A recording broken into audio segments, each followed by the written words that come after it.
This question has been hotly debated for decades. Can you learn a language in your sleep? Well, we're going to finally answer it. For many people, the idea of learning a language while you sleep is both exciting and science fiction. I mean, just imagine yourself lying down with a cozy pillow, drifting off to sleep, and then waking up to suddenly find yourself speaking Spanish or another language. It does sound crazy, doesn't it? Well, researchers have finally put this to the test in detailed studies, and their findings are not at all what we expected. In this video, we'll break down the 3 key reasons to share whether it's possible to really learn a language while you sleep, the limitations of the best sleep learning methods known today, and the key dangers you should avoid if you ever try any of these techniques for yourselves. But it all starts with answering the first question, which is, can we really learn languages while we sleep? Based on your experience, what do you think the brain does when you fall asleep? People used to believe that the brain completely powers down when we drift off at night, but this is far from the truth. Rebecca Crowley, a sleep and learning researcher at the University of London, explains that our brain is very much active at night. As we turn off the lights and head to bed,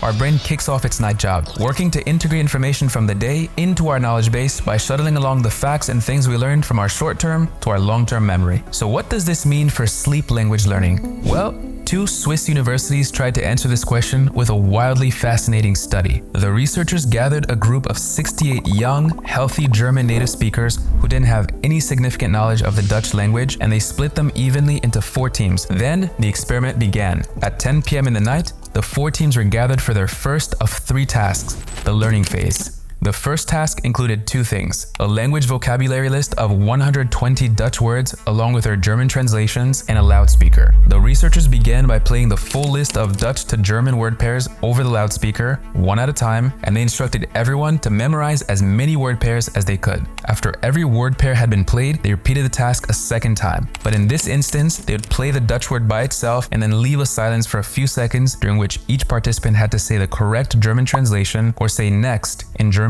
if they didn't know the word. Then they would play the German translation, whether the participant had remembered the word or not, to ensure everyone had a chance to learn all the words. After this second learning round finished, the researchers went through the word list for a third and final time, but in this case, they turned it into a learning test. They only played the Dutch word this time, and participants had to guess the German translation without hearing the correct answer afterward. All the while, the researchers stood by, taking note of how many Dutch words each participant was guessing correctly and incorrectly. So how do you think everyone did? Well, in this first learning test, all of the participants were able to recall an average of 60 of the 120 words, and results ranged from 40 to 82 correct, but the average was consistent across all 4 teams. With the baselines recorded, now the fun could really begin. At 11 p.m., the researchers split the 4 teams up and prepared them for the second of the 3 tasks, which would last the next 3 hours until 2 in the morning, the reactivation phase. For this second task, the researchers created a custom deck of 60 Dutch words for every person. Each deck included 30 words that specific person had gotten right during the learning test and 30 words that they had gotten wrong. Let's call these 60 Dutch words repeat words. Over the next 3 hours, researchers played the 60 repeat words over a loudspeaker for everyone about 10 times, with small breaks in between. But they don't play the words the same way for all 4 teams. Each team gets a special rule during the reactivation phase.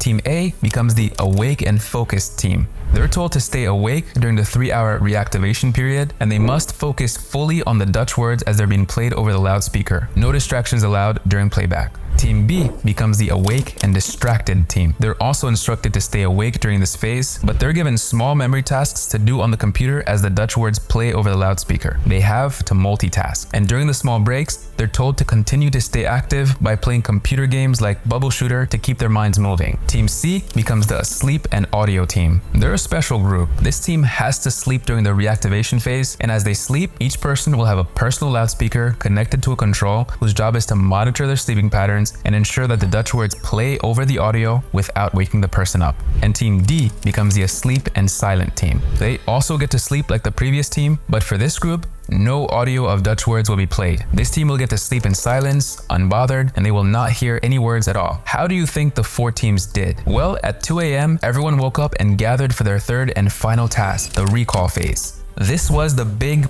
post-evaluation. Researchers tested each person on all the 60 words they had listened to at night, and guess who performed best? The first of two findings from the research is that both of the sleep teams performed better than both of the awake teams across the board. Of the 60 Dutch repeat words, the asleep and audio team got about 31 right, and the asleep and silent team got 28. In comparison, the awake and distracted team scored 26, and the awake and focused team got 24. But the second finding is where things really start to get interesting. Researchers did a before and after comparison of each team to see how all of them performed after the night compared to before, and the finding was pretty surprising. Actually, every team did a worse job remembering the Dutch words after the reactivation phase, except one. The awake and distracted team got 14% fewer words in the recall phase compared to the learning phase. The awake and focus team did even worse, getting 20% fewer words. Asleep and silent scored 6% fewer right answers, and that leaves us with asleep and audio. Guess how they did? The asleep and audio team was the only group that did better in the recall phase,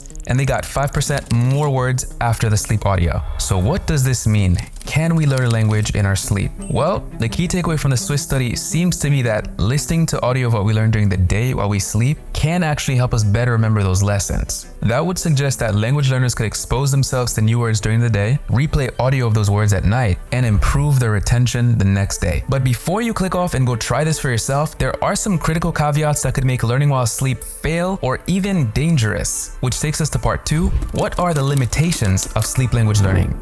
So the previous study talked about reinforcing what we already learned while awake. What about learning completely new information during sleep? For that, there's an extremely fascinating study by a group called Mosalingua. Mosalingua runs a language app, and it gathered data from about 136 people over a 2-week study of their app's sleep mode feature that tries to play words and phrases for users as they sleep. This time, the study included people from all walks of life. People would go to sleep with their phones next to their bed, and the app would play vocabulary words for them during the first few life phases of sleep before eventually stopping. On some night, the app would play words that a participant had already seen and was just trying to commit to memory, and on other nights, the app would play completely new words that a participant had never seen or heard before. Participants were then quizzed the next day to test their memory. After 2 weeks of gathering data, the researchers pooled all the information together, and guess what they learned? The first had to do with reinforcing familiar words at night. 67% of people were able to do a better job remembering words a day after using the app's sleep feature compared to without it. And some people saw as much as a 40% or higher improvement. 18 to 30-year-olds seemed to benefit the most, with 80% of them improving, the largest group. 65% of people between 31 and 40 saw an improvement, 44% between 41 to 60 improved, and the mature crowd above 60 came in strong, with 50% of them improving after incorporating sleep review. For gender, there wasn't a large difference. 75% of men and 60% of women saw improvements. And across language levels, beginners tended to see stronger wins, with 75% of A1 to A2 beginners improving in their memory quiz by 40% or better, while only 38% of intermediate learners had this same large improvement. Okay, that's nice and all, but this still supports the idea that sleep learning can reinforce what we're already exposed to. What about learning completely new information? Here, the results were different. The vast majority of participants, 75%, that tried to learn a completely new word or phrase during sleep were not successful.